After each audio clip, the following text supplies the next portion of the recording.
The streets are buzzing. New York Knicks, biggest comeback of the season.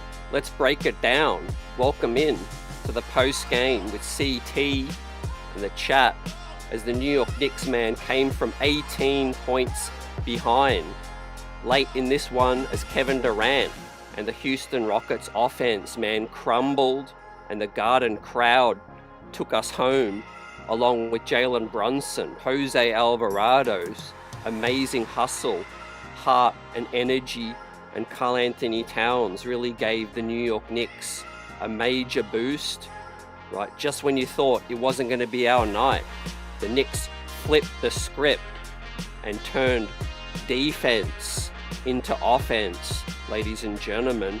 What a great one we witnessed tonight, fam. It was a classic. Right, on ABC, Mike Breen on the call as well, man, to add spice to this one. Great to have you with us, everyone. How you feeling, man? I'm feeling great. Obviously, the Knicks needed this bounce back. Go to 36-21. We'll look at the standings after we've done recapping this one, man. But Jose Alvarado, I feel like, was a major spark, right? And let's give Mike Brown some props because he made some brave calls, right? Took Mikal Bridges out, right? We'll talk about that. That was what I saw, fam, as a major adjustment, which helped the Knicks pull this one home. And look, the Knicks, clearly they've been in a bit of a funk after All-Star break. We'll talk about the Detroit one. Had some scheduling conflicts, but really didn't want to crash out after the Detroit loss. And I don't think I would have live. But there's still a lot to take from that bad loss. And the Knicks for 3 quarters tonight, man, were in the mud. But the main thing is they pulled themselves out. And I think this win is going to give the New York Knicks some major confidence, some major belief, a major boost, right? Because they really gritted this one out, right? Late. And it was defense, man, like the 90s. That was how we do it, fam. And Jose Alvarado, as you see, right, brings IQ, man. This team had been lacking some IQ, and you see a guy like Jose Alvarado, man, turn defense into offense, and that is what really helped the Knicks get ahead. But it was Jalen Brunson's tough shot making as well. And finally, fam, some shots started to go down, man. What about Alvarado's finish at the basket, too? That was unbelievable. We got Tandrell in the building, buzzer beater. Welcome in, CC. Violent Knicks, Dermot. Let's go. 24, I see you. Shez V says Storm back. Too. Violent Knicks said I didn't like the Sohan Diawara Robinson frontline minutes. Yeah, obviously Mike Brown figured it out late, but yeah, it wasn't looking like that was the case, We absolutely flipped the script in this one. And we're obviously going to look at the numbers and I break it all down. But I mean, this graphic paints 1,000 pictures. Look at the tracker wire to wire, fam. Right. New York Knicks basically pipped them at the post with a photo finish. And 2 lead changes, fam. Only the longest run was 9. And our New York Knicks, man, fast finishing in this one. And we're going to give out the game balls right now. But plus minus, Hart really hurt us, I think, in the first half. But Cat's 10 of 15 was big time, man. He had a couple of big possessions, man, on Sengun. And the Knicks' help defense was finally correct. Because the Knicks have been struggling with the help defense. Leaving shooters at the wrong time. Hands caught in the cookie jar. We'll talk about Jeremy Sohan and his impact with Diawara in the spotlight tonight. But we'll give out the game balls because Karl Anthony Towns, plus 23. Jose Alvarado, plus 19. Right, let's dial it up right now and continue to shout you guys out. We are hyped because this win means a lot, man. And like, it ain't going to gloss over all the holes. The Knicks got to do better for the first 3 quarters. A lot of people starting to raise questions over Mike Brown and his decisions. I think he ultimately made some good calls late in this one, but earlier in the game, it wasn't great. I think overplaying Jay Hart a little too much in this one for our offense, right? Jose G, salute. Johnny Chiba, great to see you, NYC. And we'll talk about, what's the East looking like, man, because the Knicks really needed this one, man. We don't want to fall into that fourth spot, man. It's a dogfight out here. It's a jungle. But our Knicks, man, we turned into lions late, and we showed a lot of heart, man. We showed heart like lion heart, and we're going to continue to break this one down. Let's roll more highlights, fam. What was your favorite play of the night?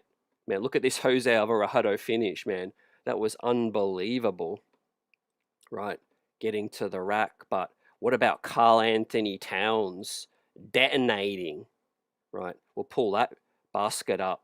But here he was putting Dorian Finney in the weight room, and I like the way that they D'd up on Kevin Durant as well. You guys let me know. Do you think the Knicks figured out some defensive lineups, fam? The Jose, Brunson, Landry, Shamet, OG, Cat. No Mikal Bridges, who had a couple of chances to ice some momentum shots, but he bricked it. So I didn't like Mikal Bridges' performance on offense tonight, but I like that lineup of the 2 point guards. That's why you go out and get, GTA 5, because they were trying to blitz Brunson. They were trying to get it out of his hands, and it was successful for a minute. But we definitely used the 2 point guard alignment, right, effectively late. And Brunson was shaking and baking on Jabari as well, Tari Eason. But Cat, nice dime, man. One of my favorite passes on tonight, finding OG under the basket. So team effort. I think the Knicks won it as a team.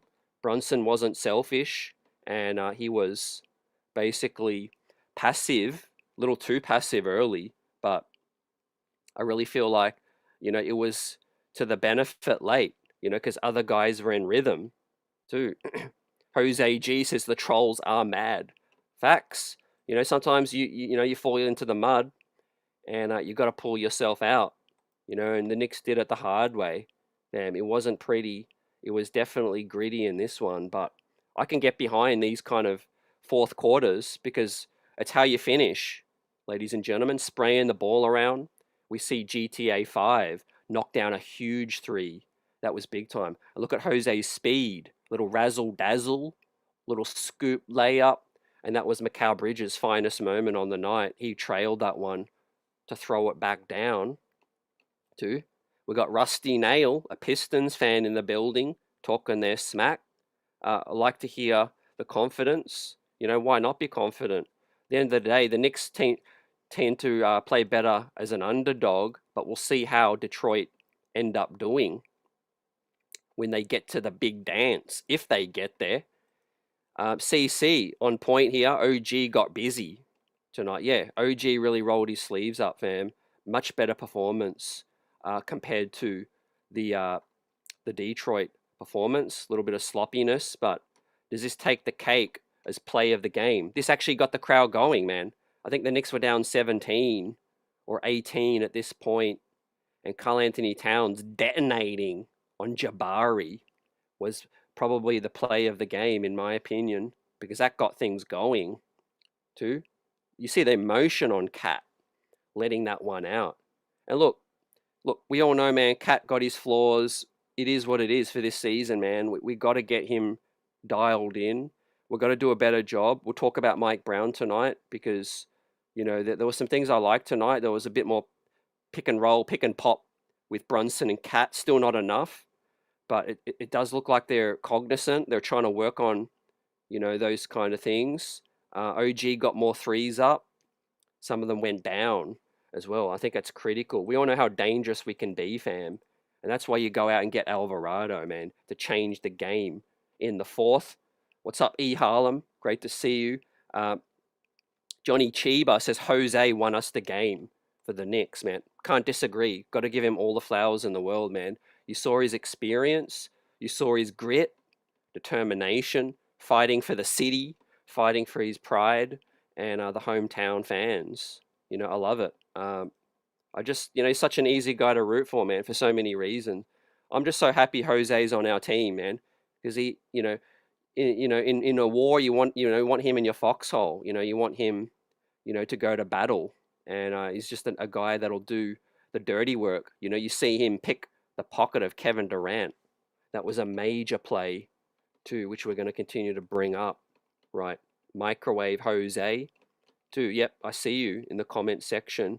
Everyone buzzing tonight. Hit that like button. Great to have you rocking with us.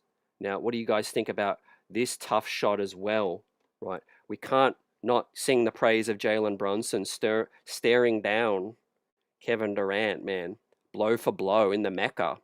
Two superstars going at it. And look at that wingspan. Brunson still found a way, man, to get that shot off. That was incredible shot making from JB, right? And that's why he'll always have my ultimate respect, man. You know, he's starting to get his, you know, criticism. Some of it's quite fair, but Brunson's far from a perfect player. But what I love about Jalen Brunson the most is he could be ice cold.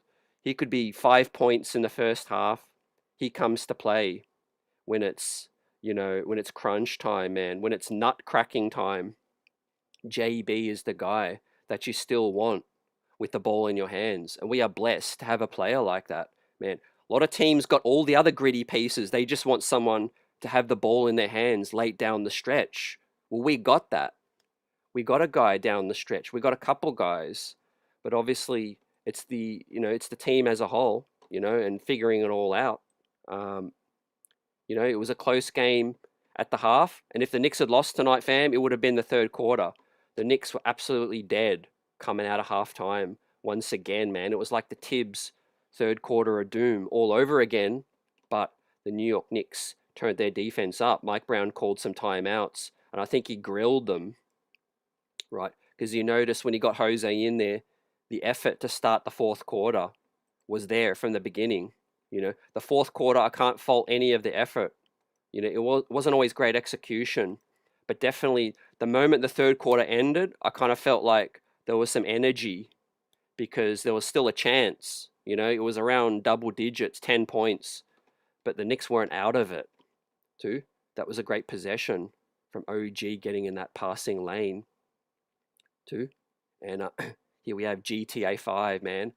One of our two game balls hitting a big corner three early. Old 28B2 says GTA is non-stop. Yep. Heavy momentum, heavy energy, and you love the spark he provides off the bench, man. Think of how dangerous we're going to be when Deuce McBride gets back, too, fam. You know? I'm never going to stop talking about Deuce McBride, man. Deuce McBride's been one of our best players this season. Don't let no one let you talk out of, you know, singing the praise of Deuce. And, you know, we are missing him. You know, he's a guy that means so much to us, you know. Outsiders don't know. We know what Deuce McBride means to our ball club, but the Jose Alvarado pickup was just incredible, man. I see you, Mark. Yep, Jose was the main reason we won. Yeah, we just needed someone to change it up, like muddy it up, you know. And once again, GTA bringing the ball up. Now, we'll talk about Tyler Kolek a little bit because he had a phenomenal performance at 3 p.m. today, Eastern Time.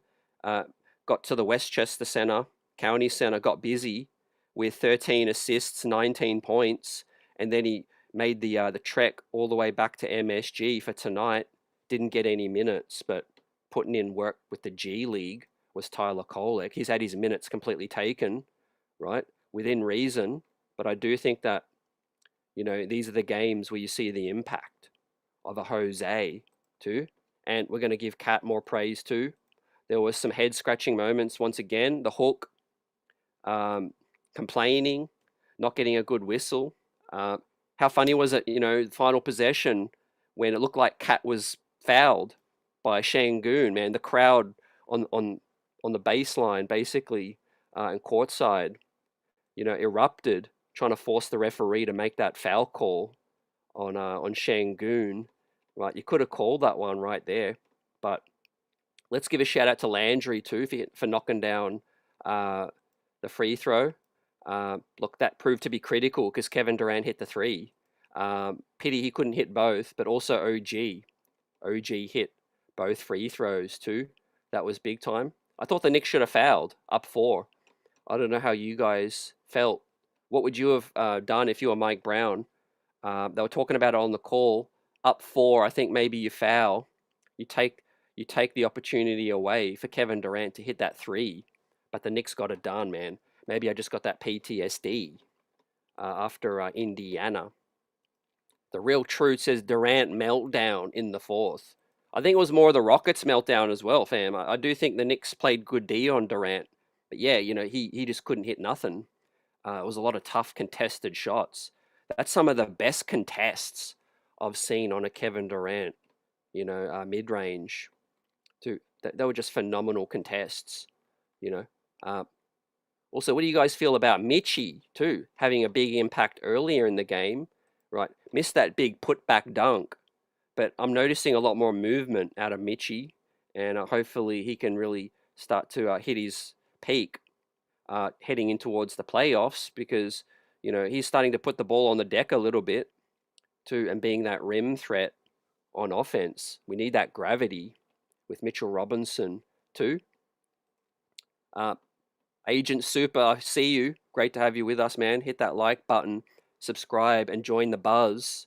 Says Agent, support our channel. Jose says Knicks got 30 points off the Rockets turnovers.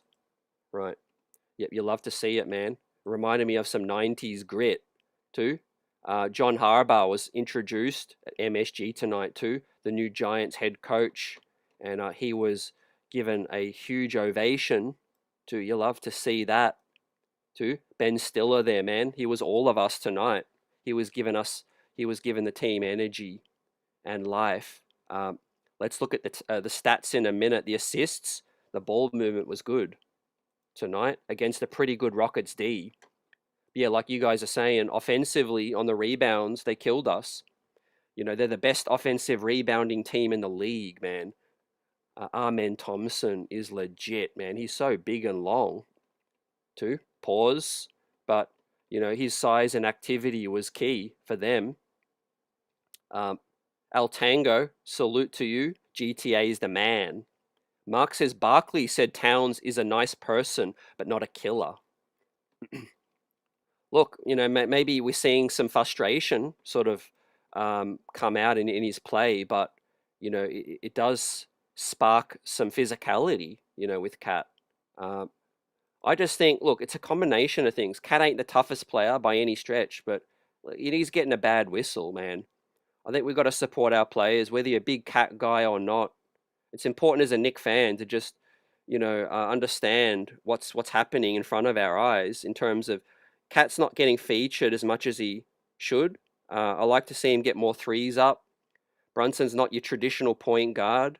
I don't think that takes away from the player he is, but at the end of the day, it does fall to the feet of the coach. I'm okay with that. The buck stops with the coach at the end of the day. If Cat plays poorly, we blame him. We criticize him. If Brunson plays poorly, we criticize him. And I think it's fair to criticize the coach when we're not getting, bang for our buck in terms of an all-star Karl Anthony Towns. He was, getting more touches and featured on the Timberwolves. Now the Knicks got more weapons, I get it, but that's why you're a head coach. You gotta utilize all your weapons, fam, because you never know what time, what moment, what game you're gonna need. And Karl Anthony Towns really did step up today, man. Got to give him his flowers, man.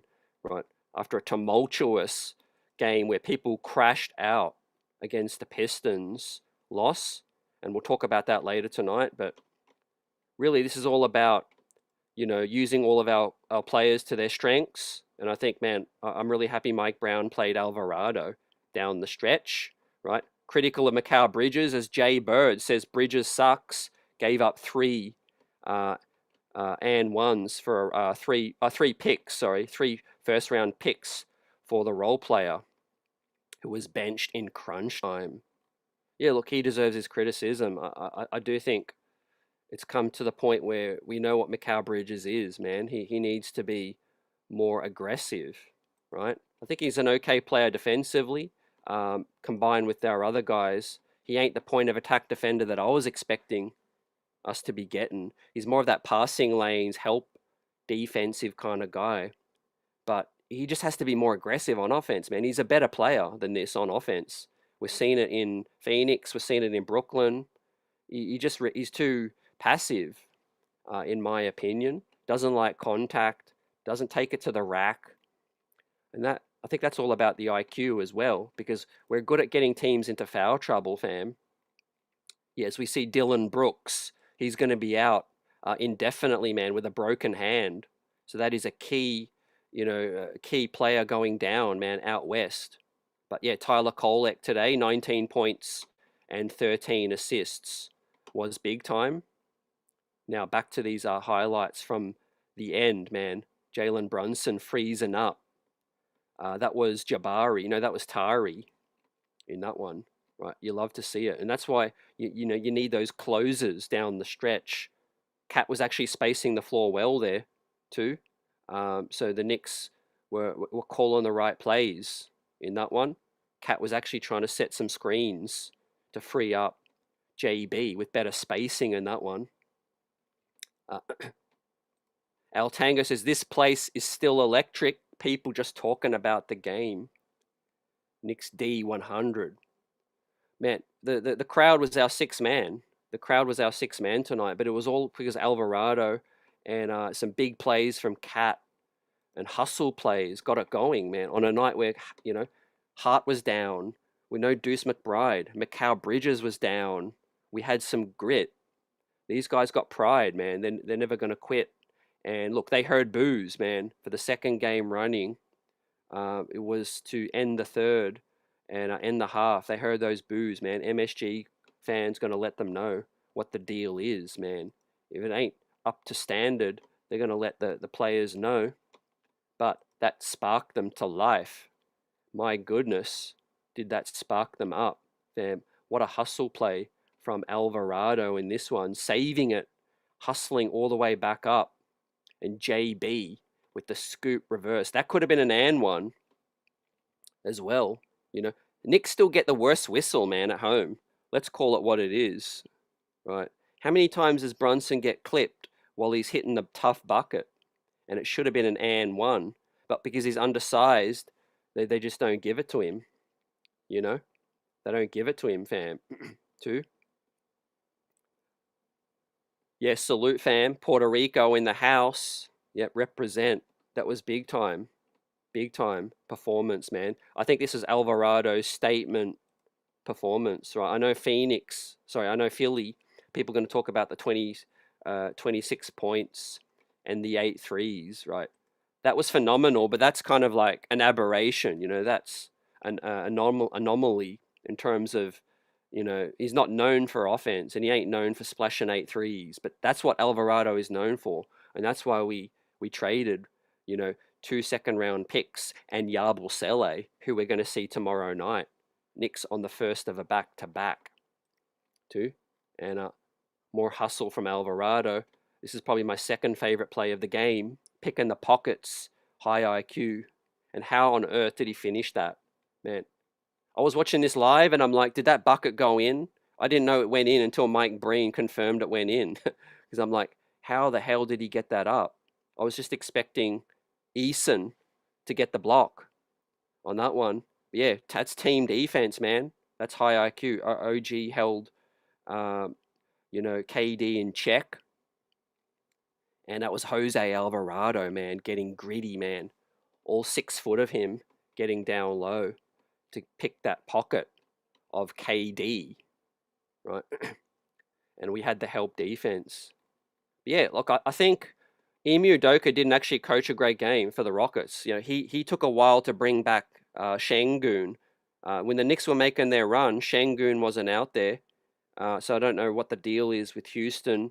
Haven't been watching most of their games, but, it felt like Kevin Durant, was out there with a bunch of ragtag guys, trying to get good offense out of that. And that allowed the Knicks defense to really, get more disruptive to finish some of those possessions off. Too. Mark says Bridges becoming the 5th best player on the team. Look, on a different night, yeah, I put Deuce McBride ahead of Bridges right now. He's just a lot more dependable. Yeah, look, let's not rule out what's affected some of these players too. Trade rumors, trade talk. Not trying to make any excuses for Bridges because he hasn't he hasn't taken to a lot of Knicks fans in terms of his output and effort and hustle. More of a finesse guy. But at the end of the day, I do think he's been hearing that name in trade talks. With the Giannis situation in the summer, it's most likely going to be one of the wings with Cat. And these guys hear the noise too. So it really is tricky with that situation. But right now, I just think these guys have to understand what they have in this team, man. It's special and they can go all the way. We'll talk about, Detroit being just a bad matchup.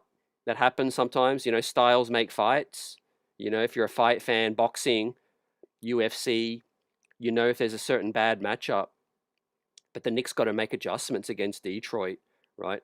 If and when we see them, that's going to be for all the marbles. That's going to be in the playoffs. We're not going to see Detroit again until, deep into the playoffs, hopefully.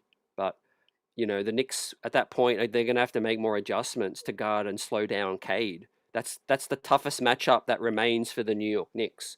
I'm not even as worried about, Donovan Mitchell, Harden, Jason Tatum, Jaylen Brown. I'm not worried about those guys as much as I respect them. The Knicks won't have problems guarding those guys, continuously. When it comes to Cade, it's just been a tough matchup since last season. OG hasn't had much success. Cade's got stronger. He's gotten bigger. And, the Knicks just did not do a great job at all slowing him down. They did a terrible job. Now, you see a long 6'11" guy like Kevin Durant, who's skinny. They were able to guard him a lot easier. And yes, he missed some tough shots. But at the end of the day, I think guarding Kevin Durant at this stage of his career is a lot easier than guarding Cade because he's got point guard skills.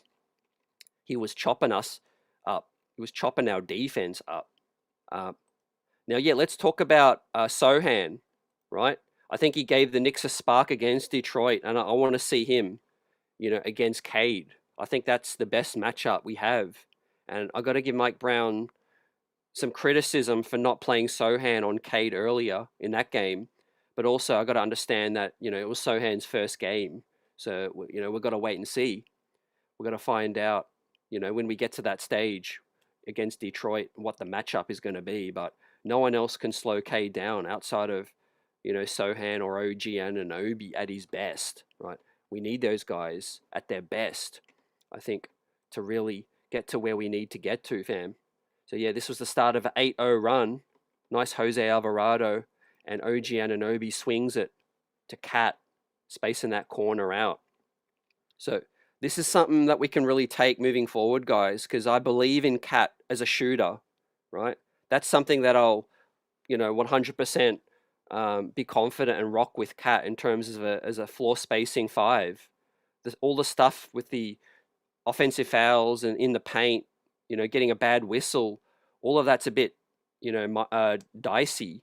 But when it comes to shooting the three ball, that's what Karl Anthony Towns does best, right? So you've got to get him more looks from downtown. And I think the Knicks did that in this one. And lo and behold, more floor spacing, better offense, man, better spacing and all of that. To Shea Signature, salute. Great to see you. Yeah, Carlos, I got to agree. Hart got to hit some threes. Yeah, I'm not convinced with the starting five, and that's the negative aspect to tonight, fam. The positive is we pulled out the win. We had to play a different lineup, and that should tell everything we need to know, that we're still struggling to find, the best five-man lineup, to start games. Now, I'm okay with the closing lineup like tonight, Alvarado with no Deuce, and JB, Landry, OG, and Cat. He trusted Cat down the stretch, man. He didn't bring Mitchie in, so that is big time. Johnny Cheever agrees, not a good game from Hart. What can we do, man? What do you guys have any suggestions, man? What do we got to do to get Hart a more effective offense with Hart? Like, I don't even think Hart's guarding at a high level anymore, fam. I hope it's something that can be corrected, whether it's an injury or something he's dealing with, or he just needs to lock in. I hope that's the case. But Hart's turned 31, some wear and tear on his body. Hart just ain't guarding like he used to, man. He's getting smoked by pretty much everyone. And then on offense, Hart's game is, bull in a china shop. Get downhill, put the head down, kick it out, crash the glass, create offense that away. But I just don't know, man. Like, can you trust Hart's jumper in the playoffs? I don't like the fact, I think it's disrespectful when you see the defender drop 3 feet back. Right, that shouldn't be the case against an elite team like the Knicks. I don't want to see that. I know Hart can kill teams in other ways, but I don't like seeing a New York Knicks player being guarded, by a defender who's sagging back 3 feet off. So Hart got to play less minutes, in my opinion, man. I've been quite vocal about playing him less than 30, especially when it comes to the playoffs. We'll see, man. We've got more weapons now. I think we're figuring things out when Deuce gets back, hopefully soon. That's the key thing, man. If Deuce can get back a week before the season ends, or at least be able to play five games, I think that'll be key, man. But Alvarado, do we play him more? Look, Sohan could defend better than Josh Hart. He's not going to provide any offense or limited offense. So, we might see Sohan or Diawara pick up some more minutes. Freeway Salute says the starting 5 got to go. Why is Brown scared to hurt Hart's feelings? He's a mid player. I appreciate you, man, and I agree somewhat for the most part. Hart is a guy that, has a lot of weaknesses, and it just doesn't gel with the team in terms of his weaknesses. They're a bad fit for the rest of the starting 5 because Cat, Brunson don't defend. Hart doesn't defend at a high level either. He's undersized. He's tenacious. I love his energy. I love his, will. And I think he's a key bench player for us. But right now he's in the starting 5. So I think that might be what's holding us back in terms of Mikal Bridges not being that third option that we really, we paid for. It's like we're not getting our money's worth out of Mikal Bridges, 5 first-round picks. You combine that with Josh Hart is really, a player that is a guy that's a role player, and is limited offensively.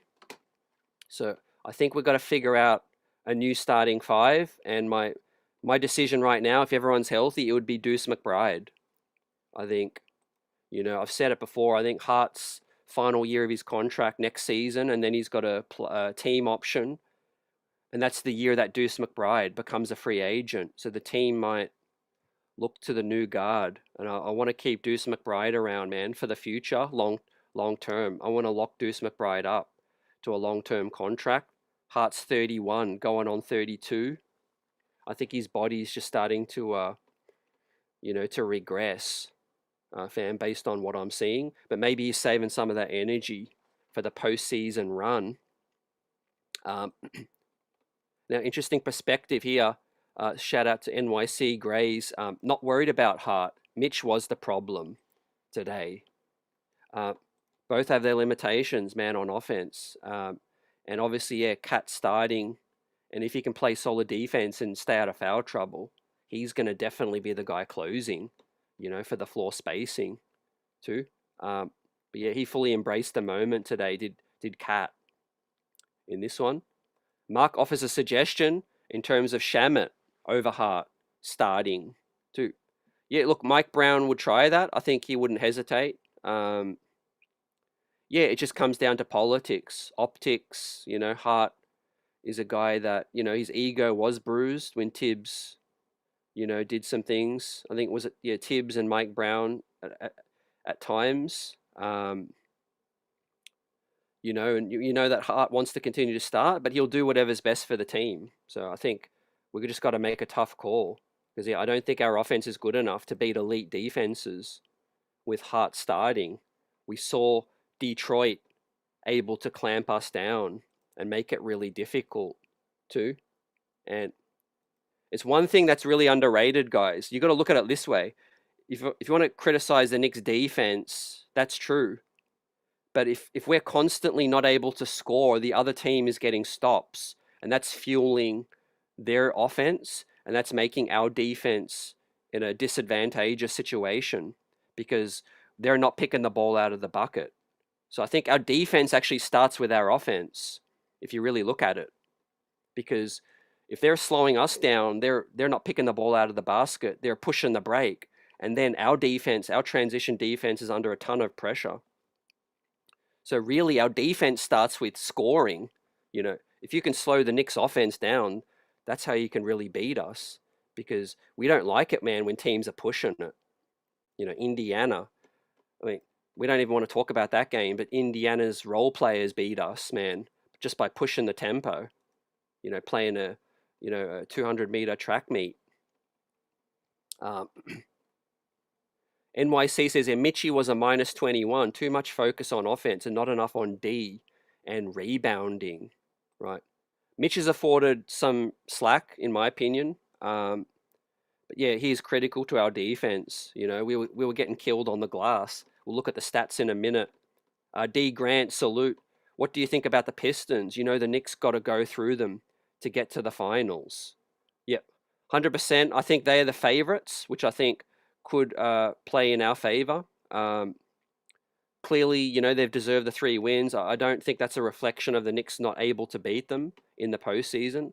I think you tip your cap to them. Regular season games, you know, they're able to get up for the moment. They were playing with a chip on their shoulder. The Knicks, they're a team of playoff risers, of the New York Knicks. I don't think they were really looking at these Detroit games the same way Detroit were, but that doesn't excuse the last game. You know, the Knicks losing embarrassingly. But I do think that that game out of the All-Star break, you know, the players were on vacation 2 days prior. So, you know, I don't think you can read too much into the Pistons, the last game, but I do think the Pistons would start favorites, and I think that could suit the New York Knicks. I'm okay with that because, look, the Pistons are young. All the pressure is going to be on them, and if we can lock in, we can jump them, man, from the beginning. And the start of the series would start in Detroit because they're going to get the #1 seed. So I do think it's probably going to be a 7-game series. But I do think Sohan, in terms of Detroit, D Grant, everyone, it just goes through Cade. You can slow him down, and the Knicks can absolutely take Detroit down, man. It's like a chess game, too. Everyone want to get too emotional because the Knicks, you know, or some people want to get too emotional because the Knicks failed to beat them, you know, 0-3. I get it. It's so frustrating. But I still believe the Knicks can beat Detroit in a 7-game series because each game is a new game. It's adjustments in the playoffs, you know. Regular season's like a different sport, essentially. And our guys just weren't at their best. They didn't have Beef Stew and Duran. You know, I don't read too much into that personally because I think Deuce McBride is more important to the Knicks and a healthy OG. OG didn't look healthy the last game. And I think Deuce McBride is a really, you know, killer for the Knicks. You know, Deuce McBride's like having a second Brunson, and you can't really quantify that. Detroit will have another guy that they've really got to lock in on. That'll free up Brunson. You see, they were able to lock in on Brunson because no one else was really able to do anything, you know, against their defense, right? That's how valuable Deuce McBride is. You know, Jalen Duren and Beef Stew, you know, they're going to muddy it up. They're not no finesse players that are going to, you know, they are going to help Detroit, and they're definitely players that the Knicks got to, you know, be mindful of. But I think the New York Knicks, OG Anunoby and Deuce McBride is more important to what we do. You know, yeah, Cade Cunningham, man, he's a different beast this season, and the Knicks have some options they can play on him. I think Sohan did a solid job for the most part in the little sample, and maybe the Knicks were saving some of that. You know, we can't rule that out because, you know, it might sound like a cop-out to some, but don't forget, the Knicks already admit their philosophical change from last season was that they weren't going to treat the regular season the same way. Tibbs was like 100% every game we got to win. Mike Brown's like, okay, we're going to rest Mitch back-to-backs. We're going to make sure we get to the postseason healthy, and that's where we're going to flip the switch. And so philosophically, we weren't, you know, facing Detroit with the same level of energy. We just weren't. You know, I think we're a team of experience. We're a team of playoff risers, and we just got to figure out the starting five, man. I just don't know what's going to happen with Hart when we get to that point, and what's going to happen with Ducey. Um, Optimus 2G, shout out. I would cut Clarkson and promote McCullough from being on the two-way to the active roster. That way they have enough cap room to do so on March 16. Yeah, I wouldn't be against it. I like McCullough, and I think versatility would be good. Ball handling, he's able to facilitate and pass at a high level, and he wouldn't bring the scoring that Clarkson brings, but size is key, and defense too. That is one of our major weaknesses, and we've got Jose Alvarado now. But thing is with McCullough, fam, you know, he's an older prospect, 24 now. But in the postseason, do you want that experience of Clarkson? Big game, big moment, can hit tough shots. That is something that the Knicks might be reluctant to consider. Yeah, I wouldn't rule it out. Even the Huck Porty situation, that could be monitoring. Huck Porty's not getting no minutes. Um, I was so high on Huck Porty. I just think he needs more playing time and more development. He's just not there yet. But I would probably trust McCullough and Clarkson in the playoffs more than I would trust Huck Porty. You guys let me know how you feel. Right. Let's say it's a critical game 6 on the road, or game 6 of the playoffs.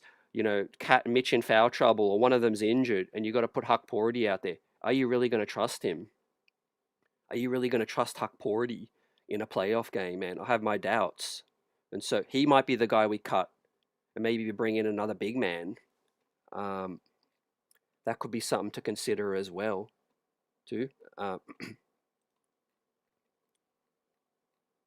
thing is with Hart, you kind of know if he's dealing with something as well, and he might not let on.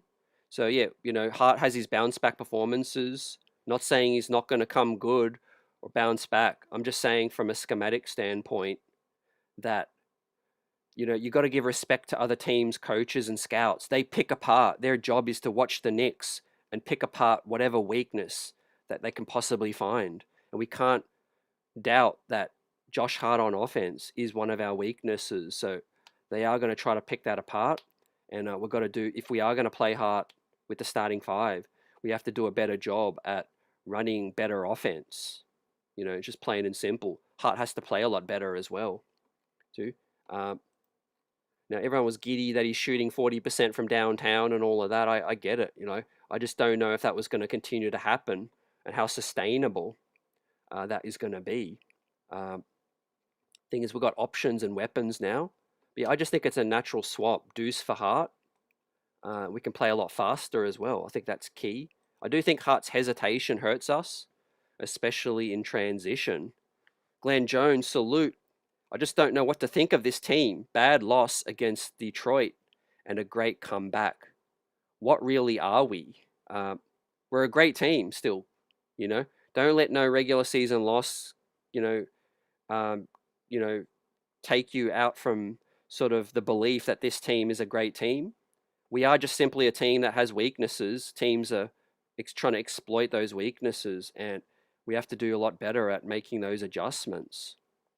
We're not a perfect team. We've got different weapons. Unfortunately, we don't have a whole lot of two-way players, so that's the tricky situation. That's the tightrope we're walking right now. In terms of, do you go offense with a guy who can't D? Do you go a guy who's just a defensive specialist in Sohan? Brunson with Cat, two bad defenders on the floor at the same time. Ultimately, that's why we talked about this, and I uploaded the episode, and I'll bring it up now. This is a couple of lineups that I think, mix and match what we do best in terms of offense and defense, because they proved me wrong tonight with Cat and Brunson on the floor to close the game out, but that's because we had Jose Alvarado's tenacity, we had Landry Shamet, we had OG Anunoby, so that was enough to get it done. So that was a really good closing lineup tonight. But Cat was playing better. Cat was out of foul trouble. Cat was playing disciplined. Cat was having a good game. And so that that just goes to show that it can work if Cat is locked in. Unfortunately, we know it's a roller coaster with Cat. Yeah, you just ain't going to get that every night. I hope to God we do. But like I said, it's just tricky in the playoffs when you got one-sided players. We need a couple more, I think, two-way players. Like I said, if Hart can give us a bit more on offense and guard better, that'll be massive. If Mikal Bridges can do both better, that'll be massive too. I'm looking at those two to really give us more. I can't really ask any more of Diawara. Deuce McBride's out at the moment. Yeah, I want to see Sohan play some more minutes. I'm McCullough. Like the man said in the chat, definitely McCullough optimist. That's a name that I think we might see a lot more next season, man. I'm happy for McCullough to take Dardier's spot. Louis Cypher, salute. Alvarado, instant D and some offense too. Yep, you love to see it, fam. He absolutely, man, he turned MSG into his playground tonight, man. All the way back when he was at Christ the King, right, running amok. It was just a beautiful sight to see, man. What was this, Alvarado's fourth game? Yeah, fourth game as a New York, fifth game, sorry. Fifth game as a New York Knick. He's had 2-3 amazing games. Like, what a pickup. A+ pickup, in my opinion, right now, for what we need. We don't win this game without Alvarado. He's exactly what we need. A guy that's just going to say, to hell with this. I'm going to muddy it up. I'm going to get physical. I'm going to try something different, right? Something that no one else is willing to do, which is gamble. Try to get a steal. Try to make something happen, man. Make a defensive play. You love to see it. I think we can get more out of Alvarado on offense too, like you said. Optimus says that was a bad loss to Detroit. Definitely, I do think that last game means more than the last two. The second game against Detroit, we didn't have Mitch, we didn't have OG, we didn't have Deuce and Alvarado. But I think the Knicks got enough film now where I'm not going to crash out because we're 0-3 against Detroit. What we got a lesson we learned. We got our butts whooped, and we got some film. And I do think we would do a lot better job on Cade in the playoffs, man. The floor is going to shrink in the playoffs. And I don't think Cade's going to be getting his way with what we saw last game, right? I'll bet my life that we're not going to see 2 40-point performances from Cade, 2 games in a row. That's what I'm talking about when it comes to the playoffs, fam. It's all about adjustments, right? You got to beat the Knicks 4 times out of 7. Right. And if you can get a couple wins against the Knicks and the pressure starts to ramp up, the Knicks are really going to start to play more desperate. And that makes it even more difficult to beat the Knicks, right? Not saying it's going to be easy, but I do think, playoffs is just going to be a completely different scenario, when we get to that. But who knows? We might not even get to face Detroit. They might not even get to face us. D. Grant says, I'm afraid if the Knicks do not get to the finals this year, JB may consider leaving because the Knicks cause Celtics. Maybe the Pacers may come back up next year. Definitely don't feel worried at all, man. JB's here. This is his home. He's locked in, and James Dolan or Leon, if he's still in charge in the summer, will pull, will move no stone unturned, to improve this squad. There'll be some things. We'll have some draft picks as well. Definitely, I do think we're still a tough matchup. Right, we've got to get bigger though. I want us to keep Sohan, Diawara. Absolutely got to re-sign Diawara. Keep Deuce McBride. We'll see what happens with Mitch. Again, I think Mitch wants security. He wants a massive contract. He wants a massive payday. New York City says Cade is the key to their offense, right? His scoring and playmaking dictates their offense, right? This is the reason Sohan may be such an important pickup. 100%, you said it. We didn't really see enough Diawara, but look, this is what you see with Diawara, fam. He drew an offensive foul by trying to check Cade, and Dennis Jenkins was undisciplined in that one. But that's why you got to respect Cade, man. He doesn't kill you by scoring. Well, he can, but he'll kill you by death by 1,000 cuts, right? He sees the floor really well now. He's a true point guard, is Cade, and he sees over the top. He sees over the top of the defense and everyone, you know. At the end of the day, I just think we might have to play a more jumbo lineup against the Pistons. Could be Mitch and Cat, or it could be all the jumbo wings with OG, Diawara, and Sohan, you know. That's why I don't think Mike Brown coached a great job against Detroit, man. He was terrible against Detroit. I think he should have experimented a little bit earlier with Sohan onto Cade. But again, I think that's the approach of the regular season. He just doesn't seem to be, trying to, go all out for every single dub. AJ, great to see you, man. How's things? Following the Knicks for over 40, I feel like this version era responds best when they're underdogs, when their back's against the wall. It's never a given with us. We have to take it. Yeah, I agree. I think I've said before, Brunson likes playing on the road. These guys, a lot of these guys actually from humble beginnings in terms of they weren't, huge prospects coming out, except for Cat. I mean, look at OG Anunoby. He's basically a self-made player. He was what a mid-first round pick or whatever was OG. Brunson was a second round pick. Landry Shamet bounced around the league. Deuce McBride was a second round pick. Yeah, Josh Hart was overlooked as well. Yeah, a lot of these guys, it does fit their personality.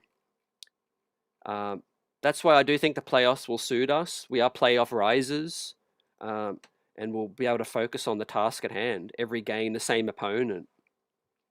That's what's going to be key, too. NYC says Deuce for Hart makes the team smaller, less rebounding, less playmaking. Be careful. Yeah, it could be. It doesn't need to be definitely benching Hart. It could be Hart start still, but you just get Deuce in there. Maybe you get Deuce in there after 4 minutes. I don't have a problem with Hart starting, continuing to start. I just think we've got to find ways to, be flexible, subbing him out, for different lineup. If we are getting grilled with his lack of size, maybe you can get in your Sohan earlier. But yeah, it was just a bad timing right out of the All-Star break, and also Sohan first game as a Knick. Right, these are some really good possessions by OG on Cade. These were some of the best ones too. Let's look at the other Sohan. Yep, these are the Sohan highlights, right? These are all the good plays that Jeremy made against Detroit in a little cameo appearance. We got to see a little bit of Sohan tonight, but not a lot. It just wasn't the kind of matchup, I think, for Jeremy. But yeah, got the block on Cade in that one, pressured the inbounds, and forced the turnover for the bucket. And here's the best one, right? Doesn't back down to Cade. And Cade tries to get separation. Jeremy's fighting over the screen, gets his hand in the passing lane and muddies it up for the turnover and the transition bucket, right? So that was big time from Sohan, but also maybe this is the best that we're going to get out of Sohan, right? He's going to get under the skin of Cade Cunningham maybe and wear him like a blanket too. You see Cade and him already get into it, man. This is when the game was over. And that's why I get to criticize Mike Brown, because it was too little too late when it comes to that game and Mike Brown trusting Sohan. But again, it was the first game, so I get it. But yeah, he better play Sohan on Cade if we get to the next stage, because, we've seen OG, obviously we'll continue to see him as well, but you've got to throw more bodies. I think at Cade Cunningham, I think that's really, really key for the most part, and just slowing him down, man. Yeah, Knicks alumni was hyped, man. Probably the best crowd of the season, rightfully so, with the comeback. Yeah, the Rockets were shook, right? And that's what I mean when it comes to the playoffs, fam. when it comes to talking about how Detroit is gonna deal with adversity. You know, they're gonna have to deal with that unbelievable, crazy crowd and the buzz, right? But yeah, the defense does clamp up when the crowd gives them that energy. And Jose Alvarado, man, one of his best games as a Knick, just 5 games in, it was special in that fourth quarter, man. It was GTA 5 Platinum doing his thing. Buzzer beater salute, AP salute. Sohan over Cade. Needs to wear him like a blanket. Yeah, he'll just be that antagonizer. And as I said, I think it's more bad timing because we just got Sohan. We just faced Detroit for the final time right after the All-Star break. We won't get to face Detroit until the real deal. But that's okay. It might be a little ace up our sleeve. Might be a little ace up our sleeve. AP says Ohio State, Mikal Bridges is getting traded. Heart 2. Definitely fans are definitely upset at those losses to Detroit. I understand. I was really frustrated. Again, guys, I just don't think they were locked in like Detroit were. That alone can frustrate you. I understand. I just think we are going to see the best version of the Knicks when it does come to the playoffs. But right now we've got 25 games left, and that's a lot of games still. 25 games, so a lot of chemistry to figure out still with some of these new pieces in the rotation. No Deuce, who's been a major key for our season, and then you've got Alvarado and Sohan, who Brown's trying to get into that rotation, and he's trying to figure out whose minutes does he take away. Because you've got locker room politics, you've got chemistry in the locker room. Forcing in 2 new guys later into the season, it's not as easy as it sounds. It really ain't. Other guys ain't going to be happy, losing their minutes. But they've just got to lock in for the betterment of the squad. Johnny Chibas says, CT, every Knicks lost has commonality, though. Lack of ball movement, wing stop, not involved. Cat's offensive fouls, on the floor whining, Brunson forcing the offense, and Hart making dumb fouls, dumb plays. Definitely, you see a lot of those commonalities too. That's why I think we are a team that you can scout for quite easily. With respect to how great we can be, we have to execute really well. But you got to respect the opposing head coaches for what they do. The scouts, they're paid to pick apart what the Knicks don't do well. And we all watch this team every game. It ain't hard to see what works against us. But that's why the Knicks got to figure out some counters. They got to figure out a couple of adjustments too, and just be more flexible benching players if they're not producing. If it's Mikal, Hart, if Cat, doesn't have it going or is not engaged, that can kill you, man. A 5-minute stretch. That's all we've seen, man. A 5-minute stretch in a game can completely lose you the game. The Knicks' hustle and heart from Alvarado and co got us this win, but it was almost lost in the third. LB, what are we, win or lose? I want Mike Brown gone because I don't think we could continue his goofy rotations for multiple seasons. I think if we don't get as far as we have to get, I think we could see a change after the season. Dolan ain't afraid to, pay someone out. Tibbs just got extended. They paid him out. He was Leon Rose's boy. And so, yeah, I don't think Mike Brown's secure beyond this season. I think he's going to see out the rest of the season. Like, I don't think they're going to make a coaching change now. We're 15 games over 500, but yeah, his potential future NBA career is on the line in terms of with the Knicks and getting another job.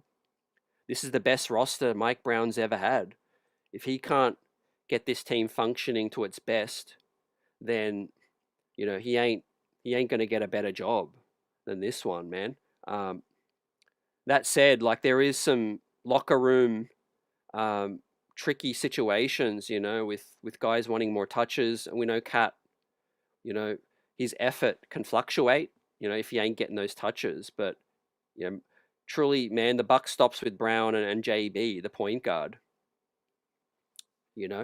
Like captain is supposed to be the leader of the team. Get Cat going, find him some threes. I'm sure he's going to play as hard as he can on D if he's getting shots up like this. You just got to find him for the quick threes. I'm okay with that. I would prefer a quick three from Towns rather than those beeline drives where he's out of control. Because what happens, guys, when Cat's out of control? He's either fallen on the ground and we're giving up a transition basket, right? And he's slow to get up and whatever, or he hurts himself. That could be the worst scenario. If Cat's just shooting a quick trigger three, we've got a chance to get the rebound. Not only do we get a chance to hit the three, because he's a good shooter, we got the chance to get a rebound or a loose ball, and he's still in the play. So they're the shots that I actually want Cat to shoot the most. The out of control drives, that's the worst possible scenario for me. I don't even mind the little post up jump hooks, because at least he ain't out of control. So yeah, it's on JB to get that pick and pop going, get some more threes up too. Yeah, this was a timely bucket from Mikal Bridges, man. This kept that momentum going. I think this cut it to 6 when Emu Doka called that time out. Shares V says, imagine if Spoelstra coached our team. Look, the Knicks, yeah, it was pretty clear Brown wasn't their first choice, but we got Brown right now. And I need our players to, showcase better IQ and definitely execute. I do think chemistry, playing together more games is going to help a lot. Like I said, guys, look out for the next 25 games for our chemistry to get a lot better. And I'll say this, I'm outside of Detroit being a bad matchup for us. I'm not really worried about anyone else. We're going to run through these teams, in my opinion, with some of the pickups we have now. And Alvarado. Just imagine if we had Deuce McBride. We may have even beaten Detroit in the last one. But when it comes to Boston, Philadelphia, Cleveland, I'm not sweating any of them. I do think we will get to the Eastern Conference Finals. It'll be an absolute disaster if we don't, because it'll be talent not fulfilling its its ability. NYC says, I never respected that talent on Cleveland. Bickerstaff did incredible things with them, and now with Detroit, he has earned my respect. He's doing a hell of a job, coaching Detroit. I think he fits their identity, of their young players, their physicality and their moxie too. But yeah, I do think they've got some weaknesses. Force Cade into some tough shots. He can be turnover prone. And yeah, I just think the Knicks weren't sharp in their rotations, right? When they did trap Cade, they were half asleep on the passing lanes and let Cade kick it out to Tobias or, to Duncan Robinson for the three. That was a little too easy for Cade. He sliced us up. But what I want to see ideally in the playoffs is, good coverage 1v1 on Cade, ideally with Sohan or OG being physical. And then if you do late in the possession, you want to bring the help, force him into the sides or corners, make him throw a tough pass. And then if you've got size on the court with Mitch or Diawara or Sohan and OG, then the court is going to shrink. You're going to have more length out there, right? That's why I do have some, concerns over Josh Hart, starting. If he's not going to be, effective defensively, right? If Hart's not locked in defensively, it could be ugly too. AP, shout out, says, I still have trust issues with the team. Completely fair, man. Definitely understand, because I think we are a very inconsistent good team. Just know that I think our best hasn't been shown because they don't lock in when some of these games, we want them to lock in. Brunson likes playing on the road. They like the underdog, just like AJ was saying. They like the underdog situation. and I do think maybe the Pistons being favourites, now they're beating us 3-0. Maybe they've gotten their, the get back out of their system. And next game, man, it'll be game one in the playoffs if we face them. And maybe the Knicks will be the ones really, locked in the most to take them down, right? But we've got some film on them now. But yeah, we need more of this. Cat open threes, pick and pop. This was the best we've seen, man. Shout out to Buzzer. More pick and pop we want to see with Cat. And this is what we get in this play, right? Spacing the floor out. Şengün, not a good defender, man. He doesn't want to be out there on an island, right? Ernest salute. Yeah, I don't think it's a guarantee we get to Detroit either. We're going to see what happens with Tatum. But outside of that, I feel confident we'll beat Miami, Orlando, Toronto, ATL, Philadelphia. I think we'll beat any of those teams, fam, outside of Boston and Detroit. Boston one might be 50-50. Depends on how Tatum is going to be. But we definitely got to get that third seed, fam. We got to get that third seed or above, right? Third or second seed. And on that note, I'm going to pull up the standings right now because our New York Knicks moved back up, right? They moved back up to third. We did drop to fourth. Cleveland obviously took, they've been on a run, got the James Harden pickup. That was big for Cleveland, man. But we are locked in at 36-21. And now let's take a look at the games coming up, right? But a super chat come in from Johnny Chiba. Salute Johnny Chiba, keeping us buzzing. Hit that like button, supporting CT as well. And the chat's buzzing. And yeah, we're everyone's fave. It's great to have you with us and appreciate your thoughts on this one. Yeah, it's been incredible season already. It's been a roller coaster, man. I've seen the reactions, crash outs, locked in with most of the Knicks pods and networks, everyone doing their thing. Respect and shout out to them. Yeah, I never tell anyone how to feel. This is our passion. This is our pastime. We want to see Knicks basketball. We want to enjoy it. If you don't enjoy the team, I get it. It's, it's personal to each person.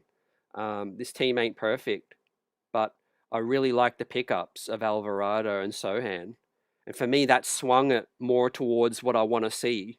I'm a 90s OG in terms of, my love of this team going back since 92.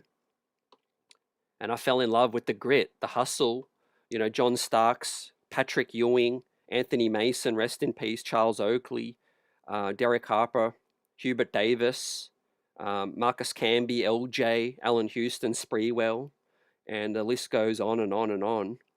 But those guys all had so much in common, man. Just like, Johnny Chiba saying commonality. It was like we molded a culture of players that knew their role. They came in, X-Man, and they would play super hard. They would leave it all out there. You know what I mean? They play with passion. That's just what I want to see more of, Seems like some of these players today, they're more focused on podcasts. They're more focused on, their status off the court, marketing, jobs and advertisements and all of that.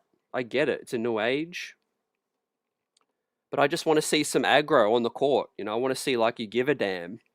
I want to see like you're busting your behind to keep it moving, for the team. Because to play for the New York Knicks, back in that day, it used to be, you wouldn't see any time on the court, unless you were, going at 100, but it's a different time right now.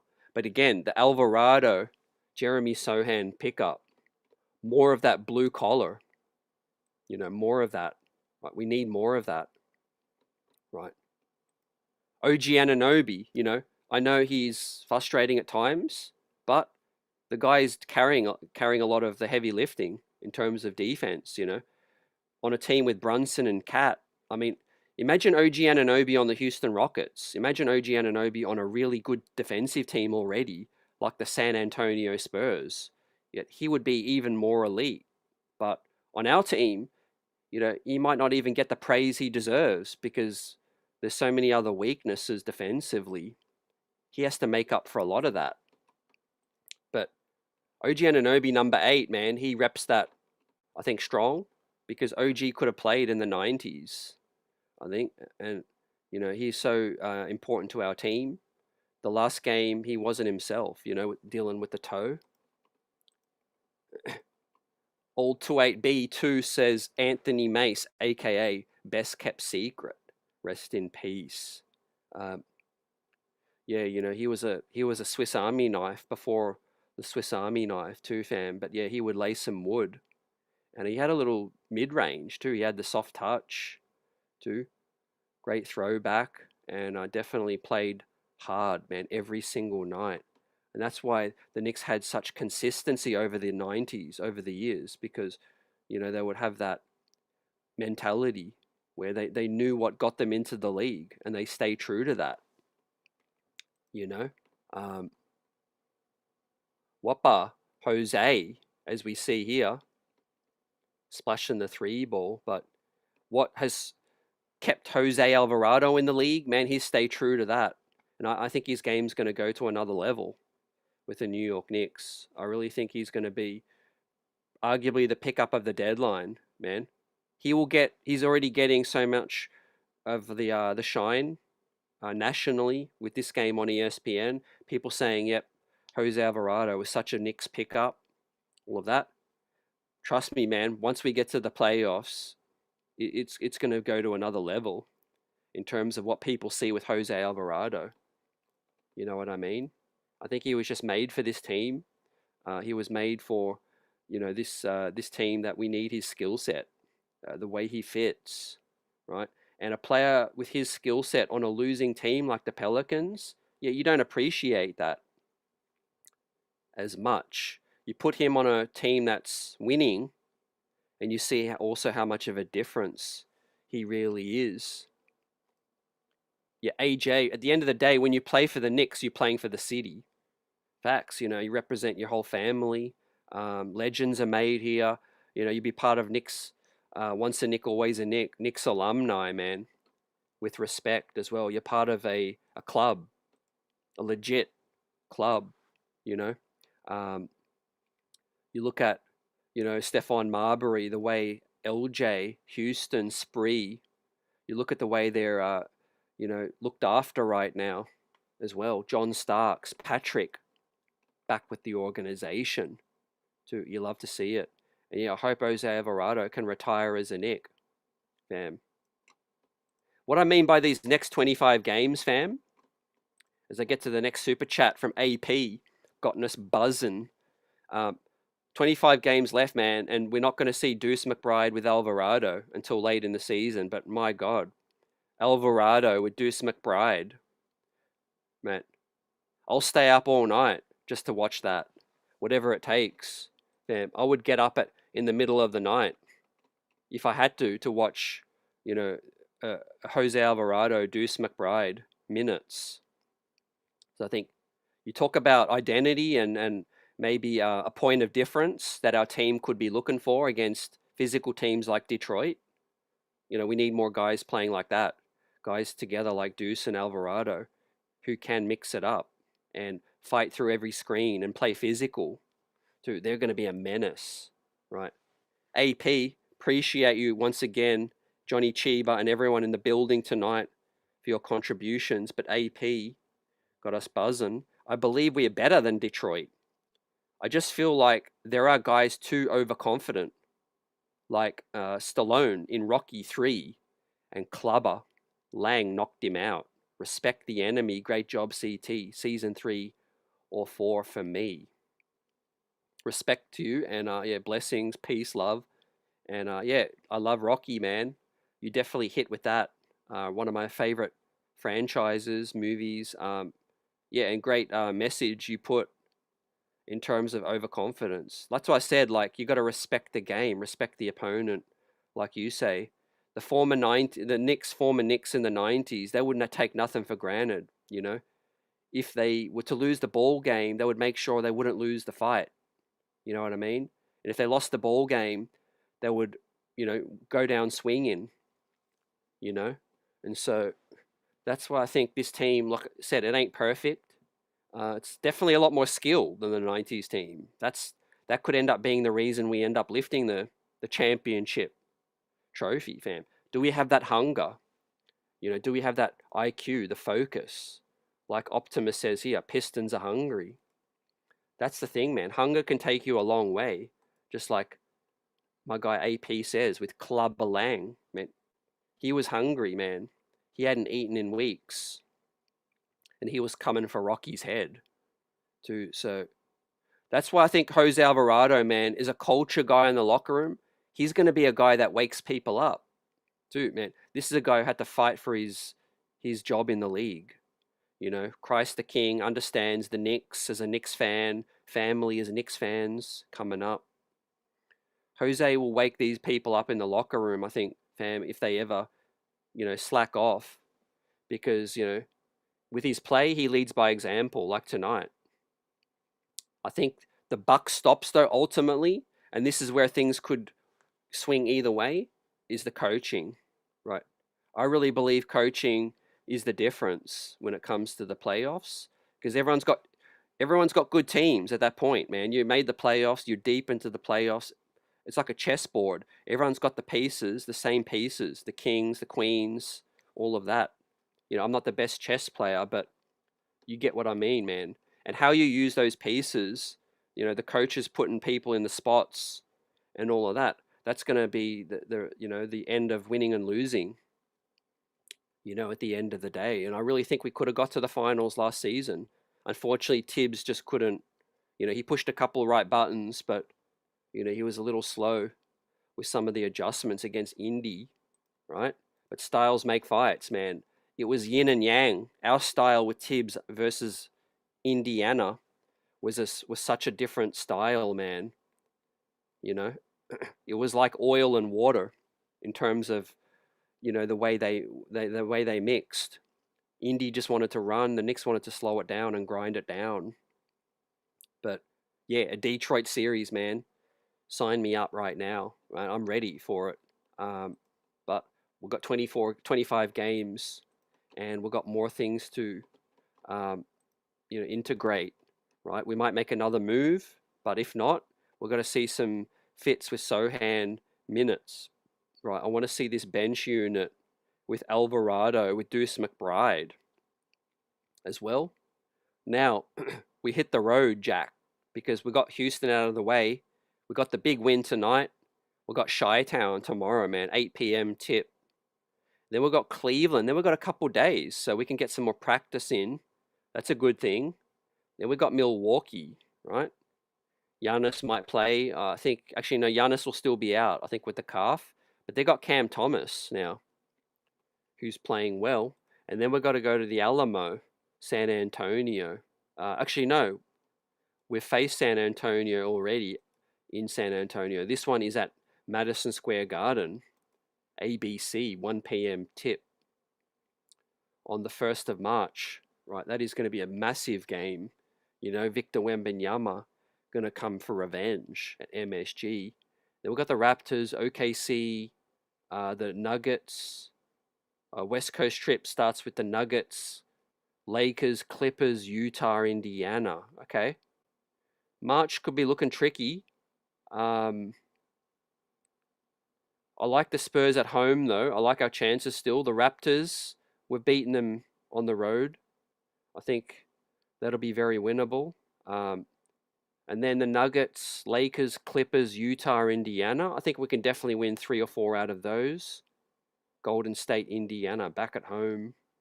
Memphis, Brooklyn, Washington, 3 tanking teams. And the Pelicans, Charlotte will be a challenge.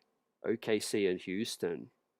So, yeah, we got to go above 500 in March, definitely, because, Cleveland's on our tail. And I think we can. I think looking at these teams, let's go through it. So Spurs, I'll say it's a win. I'm just looking at March right now because I think we'll win tomorrow against Chicago. I think we'll beat Cleveland as well and Milwaukee. And then San Antonio, Raptors, I think we'll win. OKC will say it's a loss. Nuggets, I'll say is a loss. Lakers, Clippers, I'll say we split. Utah, Indiana, I'll say we win both. Golden State, Indiana, I'll say we split. Memphis, Brooklyn, Washington, I'll say we win all of those. Pelicans, we win. Charlotte will win. OKC, Houston, yeah. So we'll be above 500 in March. Definitely, in my opinion. Prezi, the boss, is in the building. Great to see you. Yeah, Optimus says Alvarado and Sohan are scrappers. Yeah, they know their role, you know. Really curious to see how Mike Brown figures out their minutes, because I think they've really got to play meaningful minutes, not little 2-minute cameos that he's been doing, man. That's really getting on my nerves a little bit. It's clear we need the size, the physicality, and the grit. We're just losing our grip on some games because we're just playing too soft. And then the gritty guys come in and then we make a comeback. You know, let's call it how we see it, you know? Some of the starters get complacent, they play a little soft and sloppy. We get into a hole and then the bench usually picks us up with some of these scrappers. Often it's Deuce McBride, Mitchell Robinson, and so forth. Yeah, Optimus says Tibbs cost us the series against the Pacers. It's just such a tough matchup, you know. Rick Carlisle's a great coach as well. Yeah, that series really came down to one game and one game only. Would have loved to get to Game 7, man, back at MSG, because I really believe we would have got Game 7 revenge on Indiana. I think the crowd would have carried us to the win. Unfortunately, we threw away home court, fam. That's the thing about us, man. We fight for home court in the regular season and we just gave it back up. Optimus says, here's a hot take. If the Knicks win their division, they won't see the Pistons again this season. Detroit will lose in the second round against either the Cavs or the Celtics in this scenario. I like it. I like that, fam. Yeah, look, it's possible because when we think about it, like Harden and Donovan Mitchell, that could be a bad matchup for Cleveland, for Detroit. You know, that could be a bad matchup. They've got the scoring, right? I think that will definitely go 6 or 7. Like I don't see Detroit. The thing is, right, I don't see Detroit beating any team in 5 games. Every series that Detroit play, I think was going to go 6 or 7. You know, they're going to be due for a couple of letdown games, you know. Poor shooting, turnovers. They don't have a whole heap of great shooters, you know. Maybe moving Jaden Ivey is going to hurt them. We don't know what Dennis Jenkins is going to be able to do in the playoffs. Yeah, he looks pretty good now, but that is going to be yeah, tricky, you know, situation to look out for right now. But yeah, with minutes, guys, you throw in Deuce McBride's return and more minutes for these guys, less minutes for Hart. That's the kind of small tweak I'd make right now. You know, you got Sohan. We brought him in for a reason. You got to use him. And Diawara deserves to continue to play as well, even if it's only 6 minutes. His length and energy, I think, will be key to keep OG and Bridges, you know, more fresh. I think that's also going to be really a factor too. So tonight, man, Josh Hart, 27 minutes. Yeah. So below 30, we win the game. That's a great example. Josh Hart wasn't playing well, was benched down the stretch. You had Alvarado, you had Jalen Brunson, Shamet, OG, and Cat. A little bit of extra size out there with Shamet and OG. But yeah, Hart below 30 minutes, you win. I think Hart in a smaller sample is better than being overplayed. The floor spacing of Shamet was big time, man. 2 of 4 from downtown, 5 of 7 from the field, +8. Right, in a game that we trailed by 18 points, Landry Shamet finished with a +8 and 25 points, man. Right, what a pickup he was for our squad on the veterans minimum, man. I think Landry Shamet should stick around, man. He could be looked at as a real Knicks, a real Knicks legend, right? If we can win the chip, and he sticks around. The Knicks 26 assists, not too bad. 11 steals, phenomenal.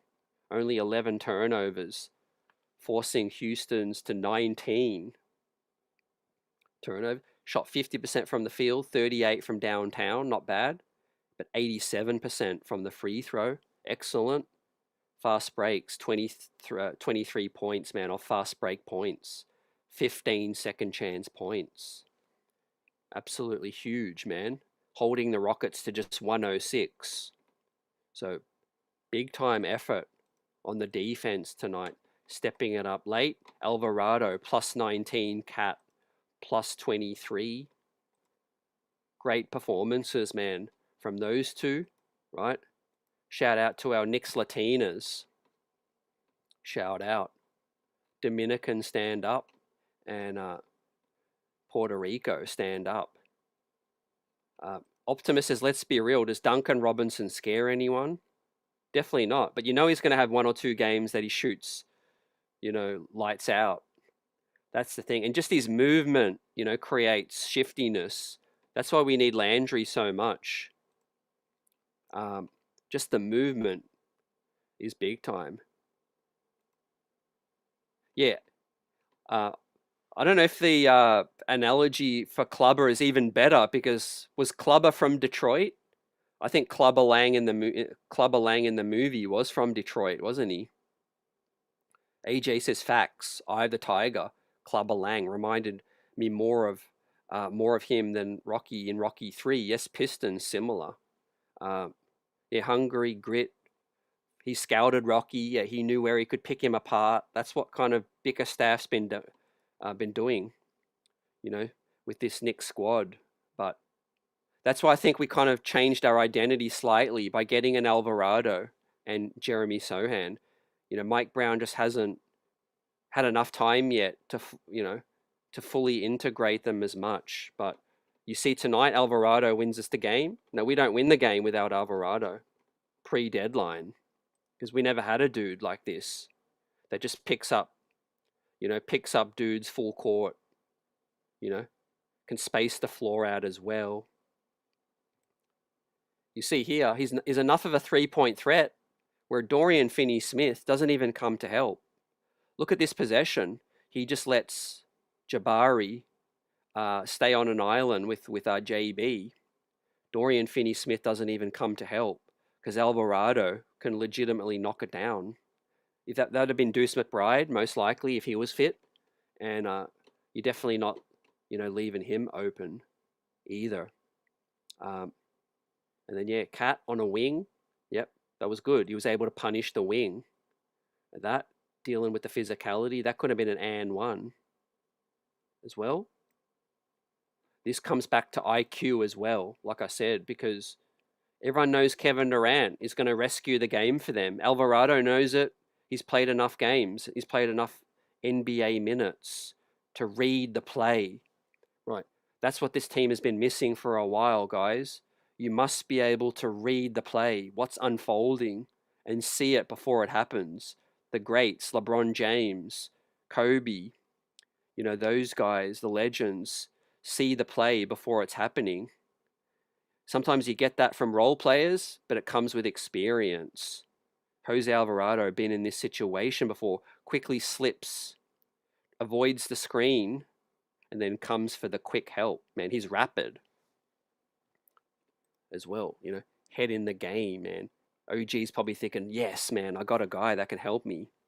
OG's probably thinking, man, saved my, in that play, because he was like one-on-one versus Kevin Durant. We know Kevin Durant would have got the step back, because Durant can shoot over anybody in that situation. Look, Durant was already 2 feet in the paint. He would have been able to shoot over OG in that situation. Well, what also helps is that Alvarado is a good enough ball handler and a point guard that he can advance the ball quickly in a fast break situation. If this was Mikal Bridges, we don't know what would have happened, man. He might have tried to throw some wacky pass, And, we know he would have, got scared of contact right about here, as Tari Eason, 6'9", approaches him. But Alvarado wasn't scared of the contact, and he could have got an and one. Should have got an and one. So, yeah, it ain't the size of the dog in the fight. It's the size of the fight in the dog. Alvarado's miniature, but he wasn't scared of contact in that situation. And his bravery was repaid, in terms of that situation. This one was also great, the anticipation, right? Baseline, what do they teach you, man? Guy goes baseline, cut off the baseline. Cut off the baseline pass. That's basketball 101. Alvarado knew what was happening in that play as well. Again, having these experienced guys on the floor late in a ball game is going to win you playoff games. Man, people talk about, oh, you're undersized and this and that. Sometimes it's just about IQ, reading the play and seeing it before and picking it off before it happens. But yeah, this doesn't happen if Cat isn't able to contain Şengün on the 1v1 and seal him off. AJ says, playing it smart, we have to finish second or third, and first round won't be easy for Detroit facing the Heat.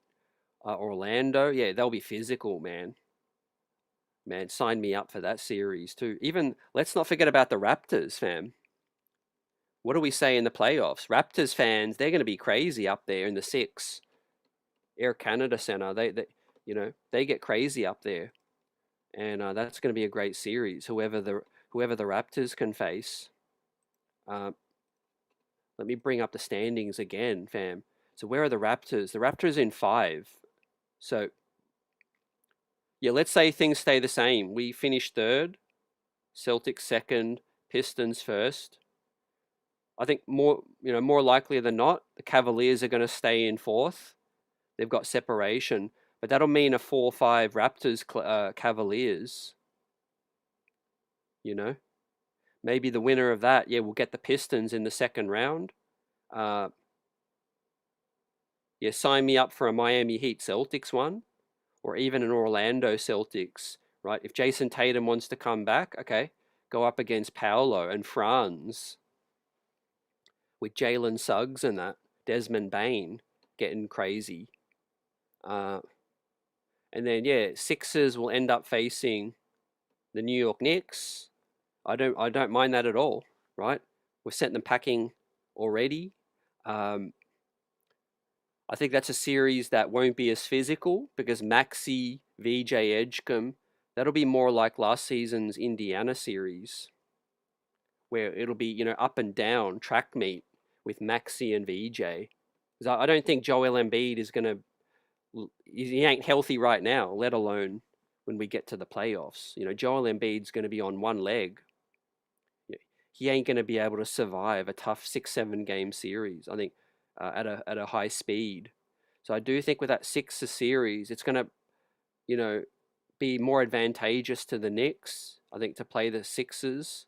The Heat, the Knicks will still win, but yeah, the Heat could definitely make it more physical.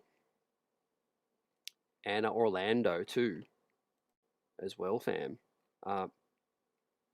Now, let's continue to shout you guys out, man. Marathon post-game tonight, right?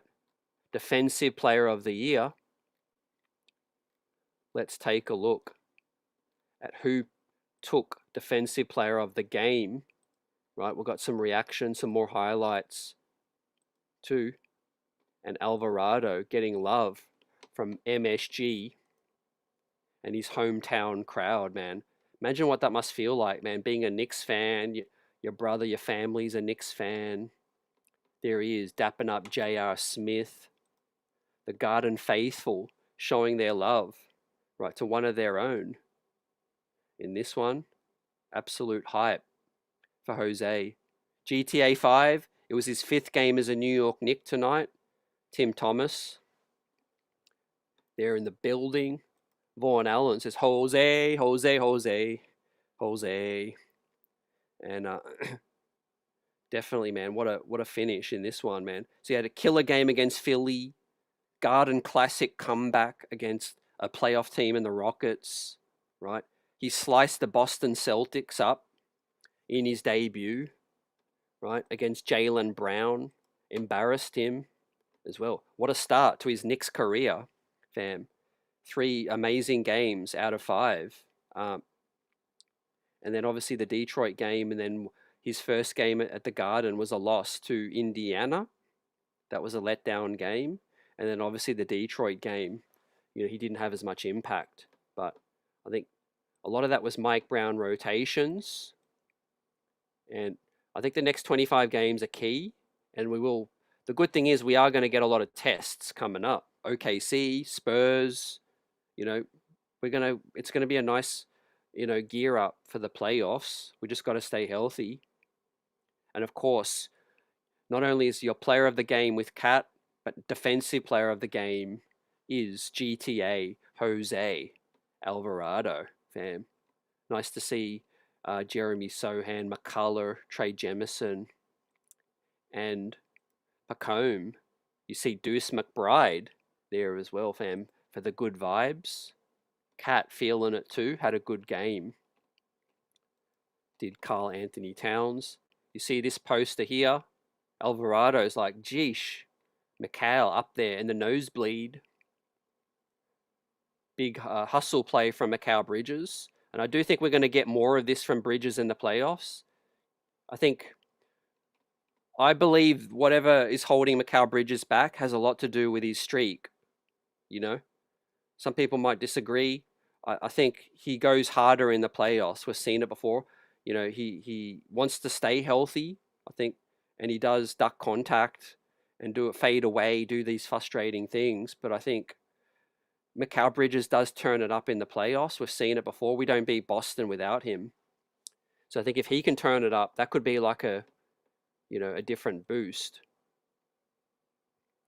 But obviously we found ways to free up Brunson in this one, man. And he was captain clutch down the stretch, right? He's definitely the closer we have to close playoff games out. Does Detroit have that? Right. That's a fair conversation, man. We could give Detroit their respect and props. They have a lot of weapons. They've got grittiness, toughness. But what wins you playoff games down the stretch, right? Do you have someone that can close? Do you have someone that can take your team to victory? Right? We have that, and he proven it. He crossed up Orsar Thompson, who was having a phenomenal series, a phenomenal game. And when it came to making the biggest play of the game, Jalen Brunson made that play. So at the end of the day, that's what they say, playoff riser, baby, step on up. OG Anunoby is a playoff riser. Mikal Bridges is as well. And I will maintain, Karl Anthony Towns might just be the difference between winning and losing a Detroit series. Because if you get this level of Cat tonight that can be somewhat passable on defense and, get you hustle plays and, easier baskets at the rim and 3-point looks, that's going to be great. Yeah, Optimus agrees. Would like to see this team win 55. That is going to be tough. Yeah, my prediction was 56, but I think we're going to settle around 52, 53, which I think will be enough to get us the 3rd seed. We'll see, What's your prediction about Jason Tatum? Does he come back with 15 games left? Because, he ought to get enough time to warm up. It's going to be difficult to turn it on for the playoffs. What do you think? And does he come back with 10 games remaining? Does he give it a go just to see? And then maybe he makes a decision? They just seem to be hush at the moment, fam. And I do think there's a real chance he doesn't come back. I actually think there's a chance Tatum does not come back. Because, you look at this standings right now. I mean, they're 36-19. They got the 2nd seed without him.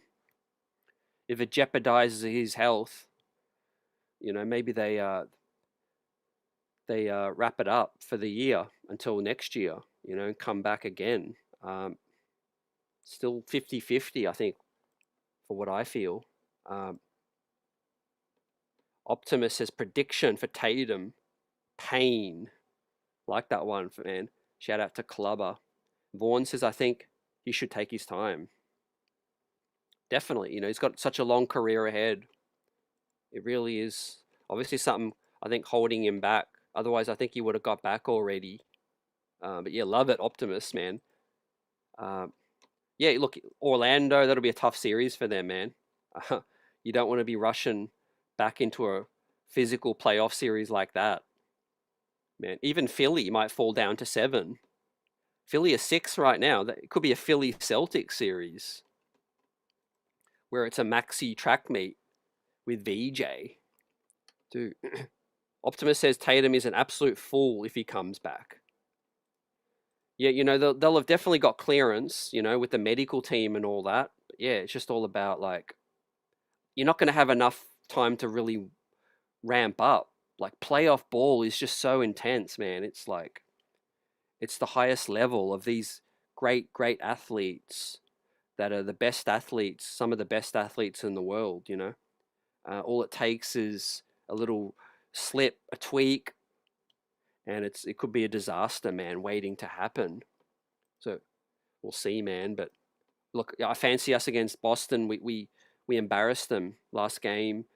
Philly, Raptors, we have their number as well. Milwaukee might get into it. We don't know. Orlando seem to can't get their game together. So that's going to be fascinating.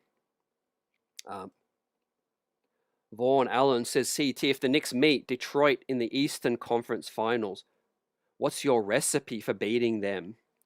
Great question. And, the way I've thought about it right now after the 3 matchups, I think it is all about the coverage on Cade. Because I do think last season they had Malik Beasley. Jaden Ivey wasn't healthy.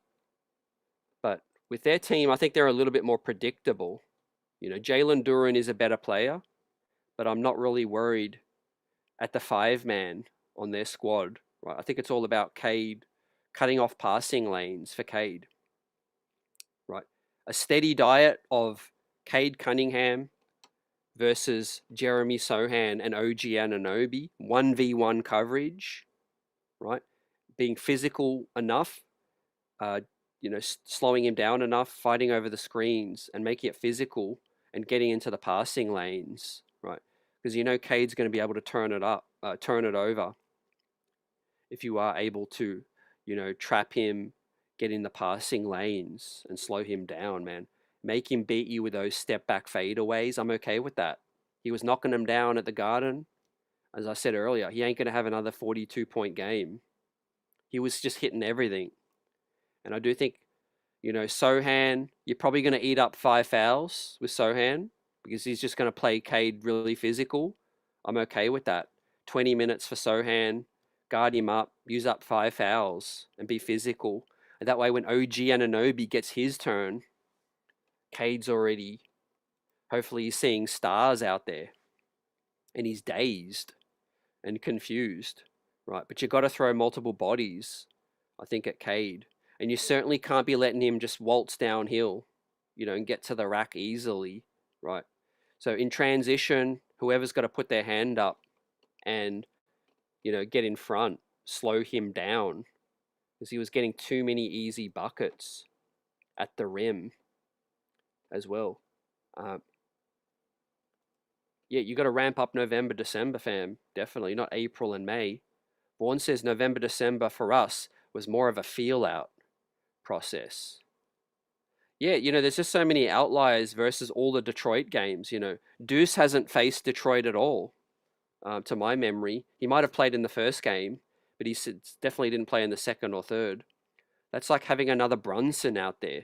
Again, the disrespect Deuce McBride gets from the national media and the rival fans, they just don't get it, right? If Deuce McBride was on the Houston Rockets, he'd be their starting point guard, right? That's a great example. Wouldn't be talking about Reed Shepherd. Deuce McBride would would be like Fred VanVleet's replacement if he was on the Rockets, and he'd be averaging 18 or 20 a game, maybe 4 assists, you know, a steal or two, and 7, 8 rebounds. Like, Deuce McBride is a starting player in the NBA, and he's a quality starting player. He just doesn't start for the New York Knicks. And that's going to make a lot of difference against the Detroit Pistons. Because what's going to happen? They're going to try to trap Brunson or put Osar on him and slow him down. Cool. Brunson can kick it to Deuce. Deuce will have one-on-one coverage against whoever the hell he wants. You know, he'll be able to pull up. He'll be able to eat. I just need Deuce healthy, man. I need Deuce healthy against Detroit because it is big. They'll wear Brunson down. Like, it will be tricky with Brunson against Detroit. We're seeing them start to slow him down. No one else is stepping up, right? Because the other wings, Ron Holland, you know, those other guys can stick to OG like glue, and Mikal. Right? Those guys, they're not as aggressive offensively as a guy like a Deuce McBride, who's able just to keep the scoreboard ticking up. You know, Deuce McBride's a guy, even if we're not getting stops, he's a guy that could just, you know, score in 3 straight possessions just to keep you in the game. We haven't had that, you know, so I think Deuce is key, but also we saw tonight, Deuce and Brunson, Alvarado, Jose and Brunson. That was a preview of what we get with Brunson and Deuce as well. And yeah, Shamet could be that closing player in the playoffs too, fam. That's a great shout, Vaughn, because he knocks down free throws, he can fight through screens and sometimes get you an offensive foul call, and he can also pull the defense away with his movement. Great play tonight where he was able to get downhill and get the and one. Let's not forget about that and one that Landry drew on KD. Right. That was a timely bucket, man. Our backs were to the wall. When Landry got the ball, when they trapped Brunson and he looked up and he saw everyone and he saw, I got a pathway to the lane, he took it. Some of these players will hesitate, like Hart, he'll look around to pass it. Mikal will be scared of the physical contact. Landry took it, and he took it strong. Landry took it strong to the rack and got the and one. That got us going as well. So that was big time, man. Landry earned his money tonight. All of the veterans minimum. Too. D. Dot, yes, appreciate. How could I forget? Mr. T, Clubber Lang is a Chicago native, to be exact. Yes. My memory's coming back. I think, yeah, his character in Clubber Lang, the character was from Chicago as well. Vaughn says, yeah, Cade must be sped up, and other guys should be made to create for them. No Dennis Schroeder this year. That's a big point you made. No Dennis Schroeder. Yeah, no Malik Beasley. Too, fam. Force Beef Stew and Jalen Duran to put the ball on the deck. That's cool with me. And at the end of the day, like, I understand why people feel like Detroit's a tough matchup, and some people feel like we might not even be able to beat them. Look at it this way. When blow comes to blow, how many weapons do they have versus we have? Like, if they slow Brunson down, I think we still have enough weapons, if Deuce is healthy, to score enough points. Obviously, you need good cat. But if we can slow Cade down, and I know easier said than done, you slow Cade down, do they have enough weapons versus the weapons we have? Their best shot is to muddy it up. I think their best shot is just to make us ugly and win ugly and play ugly. That's what they're going to try to do. That's what they've done as well. And I think with more weapons like Deuce McBride, we don't let them do that. Right. You know, if Cat's out of whack and Brunson's getting locked down with no Deuce, then they can beat us, you know, like they have. Too. So yeah, definitely styles make fights too. Shout out Michael in the building. Got a super chat through, fam, from Yuri coming through. Cat played like a grown ass man tonight. We need this cat every night. This was an identity tone setting game. Would love to be on here to talk, fam. Yes, definitely, guys. Would love to hear if you guys want to jump in. We're going to get that going. But what I'm going to do is, obviously, I just want to, talk to y'all and screen people that call in beforehand. So what you can do is either let us know in the comment section and hit us up through email, and I'll connect there, or DM me on X at Knicks Buzz. At Knicks Buzz, you DM me on there, fam, as well, and we'll tee things up. Right. I want all callers to be pre-screen as well, just so I've got regular callers to begin with, and then we see how it all goes. But definitely, man, love to hear from you and see you tonight, man. Thanks for the contributions. Yeah, 100% Cat. We are so much more dangerous when Cat is playing like Cat. But shout out to Mike Brown and Brunson as well, who was more passive tonight.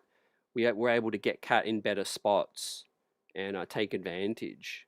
But one thing I've got to be real on is matchups makes fights. Şengün's not a good defender. Tonight was more suitable for Cat. Beef Stew, Jalen Duren is going to be a different prospect. They're going to try to assault and mug Karl Anthony Towns for a better term. Şengün and whatever bigs are on Houston, they're undersized. So Cat was able to feast. Great job by him. But yeah, let's look at more physical matchups where it might be Wendell Carter, it might be Joel, it might be the Beef Stew and Jalen Duren. Now, if he goes up against Nikola Vucevic, that's going to be great for Cat against Boston. They might have to play Cater if we are playing Boston against Cat. Because I do think that Nikola Vucevic, man, he's never been able to slow Cat down. Cat will dominate against Vucevic, I think. Yeah. My early Christmas present, man, I know it's like start of the year, but I just want to see Cat shoot 5 or 6 threes per game minimum. Like I said, I'm cool with the threes going up quickly, just not the straight line drives, out of control kind of stuff. Because if he falls to the ground, that hurts you on the other side, and we basically give up a bucket. If he puts up a quick shot, at least we can get the rebound, or the shot goes in, or we can get back in transition. Now, these ones are more like 50-50. Again, it depends who he's going up against. Here, he was bullying Dorian Finney-Smith because he's just bigger than him. And Cat made good positioning. He actually caught the ball in a decent position to, 2 dribbles, back him down. Against Beef Stew or Duren, he's not going to be able to move them. He's not going to be able to move them back enough, I think, from that position physically. That's where he is going to have to use his savvy and do a spin move, a quick spin, try to, get him out of position. All of that. But yeah, great cut from OG. Cat could have easily cut to OG as well. If the double came, he could have thrown it to OG in that one. Hey KD, the Knicks are not cool. Hold on to that big L, says Wompbag 123. Yeah, love to see Durant, man, take that L. ESPN was all about, 24 and what was his record? 24-4 against the Knicks at MSG. Well, yeah, great to see him take that L, man. And look, we are better than Houston, man. Deuce down, I know, but we've got more weapons. We just needed more stops. Vaughn says Sohan right around 15. That would be solid. I guess how he sees it with Diawara, might come down to that. Right now, if I'm a coach, it could go either way. but I'm going to give an edge to Sohan right now because I love what I'm seeing from Diawara. I would try to still play both of them if there's a chance, but Diawara's still young in the mind. He can be out of position a little bit. He can, be a bit foul prone still. Whereas I think Sohan, again, like Alvarado, they're going to give us that physicality that we really need. And in a playoff series, I just want Sohan to use up 5 fouls, you know, do some more of what this team does not have, which is a guy that's just going to be physical and beat up on dudes, right? If Cade is going to beat Sohan, as long as he's beating him up, use up 5 fouls, or not saying foul him intentionally, but make him earn it. The same way they're doing to Brunson. Like that's been the game plan on Brunson for 3 seasons now. Just try to beat him up. Brunson still doesn't get a good whistle, but he still manages to find his points, as well. Landry though, fam, 25 minutes too. Let's say there's a world where Deuce comes back and he's rusty. Let's say Deuce comes back right before the playoffs and it's touch and go and he's still rusty. Well, I could see a world where Landry Shamet, takes on that increased role, because we need to be in a rhythm. When the playoffs hit, we need to be preparing now for guys, clicking, I think, when the playoffs hit. So Shamet's a definite 20 plus minutes. Clarkson's out of the rotation now. Obviously, you got Alvarado off the bench too with Mitchell Robinson, and you're going to have to play a ninth guy. So it's going to be Sohan or Diawara, or maybe you're still playing both of them. Right now, no Clarkson. Does he get a buyout? You guys let me know. Tyler Kolek, big performance tonight or today with 13 assists, 19 points in Westchester. But Jose Alvarado, man, he's just a winning player because you look at what it was. He plus the game against Philly. He was 26 points, right, in 19 minutes. 19 minutes again tonight, plus 19. Such an instant impact in terms of winning and losing plays and making the right plays too. Having 2 point guards out there on the floor is killer. Fam, absolute killer. And look, that has me giddy for next season. If Mikal Bridges ends up, or Hart's role lessens, or let's say Bridges gets traded, I think we can find a better fit at the 2 guard, a guy with a bit more of a handle. Let's say perfect world, a prime, healthy Lonzo Ball would have been a perfect backcourt partner for Brunson. A guy who's 6'5" and above, but has more of a playmaking handle, but also has some offensive skills, but can defend. Point of attack. Right now, ideally, Deuce McBride, but he's a little undersized. But I think a backcourt partner of Jalen Brunson is that kind of guy, ideally. A guy that can take on more facilitating while Brunson plays more of the 2 guard. But the 2 guard is big enough to make up for his defensive shortcomings with extra length too, fam. Some people have been saying LaMelo Ball. I don't think LaMelo Ball's that kind of guy for next to Brunson for defensive reasons, but Lonzo Ball in his prime, I think would have been a good fit, but that boat has sailed. Lonzo's career just didn't really kick off after a couple of good years. But I think for now, Deuce and Shamet, if Mikal hasn't got it going, that's the way I'm looking at things too. And I do think Sohan's going to play more power forward. OG got better too. Optimus says the Knicks need to see, if they can get to the line. Vaughn says love his forays to the hoop and his strong finishing over guys in traffic these days. A season ago, his core and legs weren't there consistently on the ground. Yeah, you go through the battles, the reps of the regular season is a key, learning lesson. You got to go through it go around the league.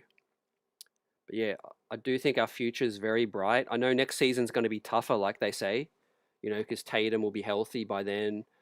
Halliburton's going to be back. Atlanta might make a trade.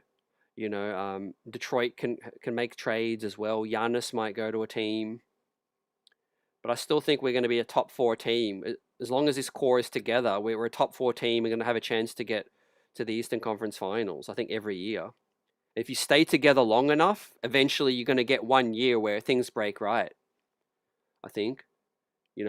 But I do think there's going to be changes if we don't get to there this year on the margins, whether it be a Cat or a Macau.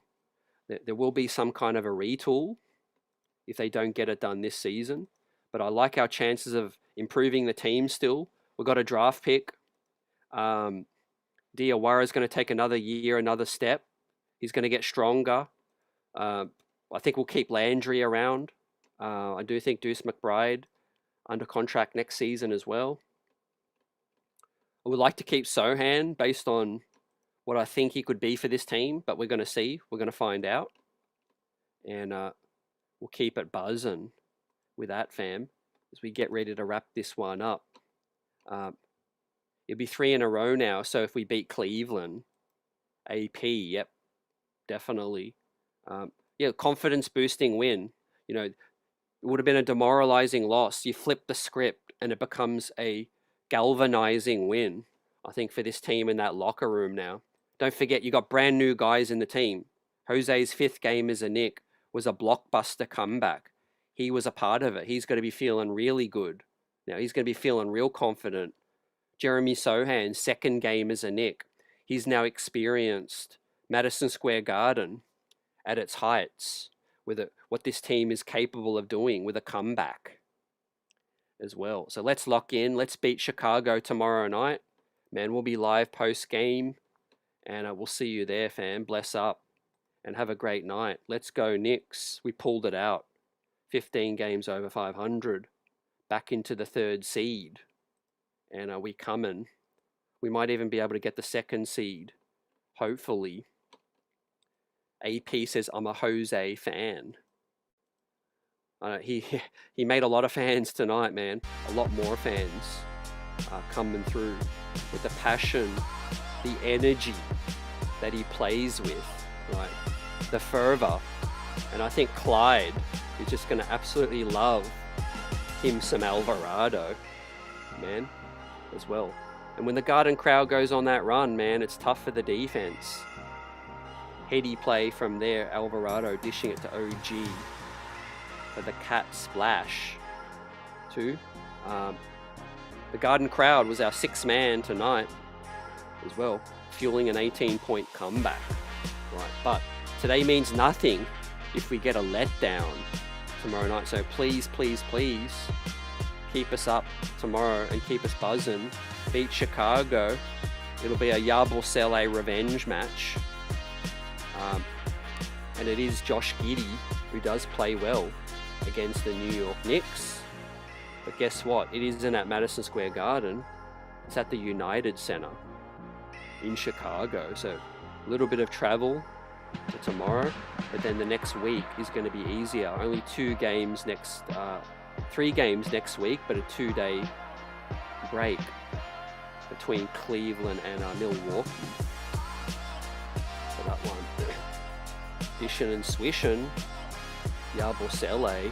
Let's see what he's got tomorrow night, man. But more Jose on the 2nd night of a back-to-back. Maybe some more Jeremy Sohan. Sign me up with Diawara. Maybe some Kolek tomorrow night. Maybe that could be an opportunity. If we can get an early blowout, we could say, hey, Brunson, have a seat in the 4th quarter. And we'll see if the Chicago Bulls might be tanking. Peace, everyone.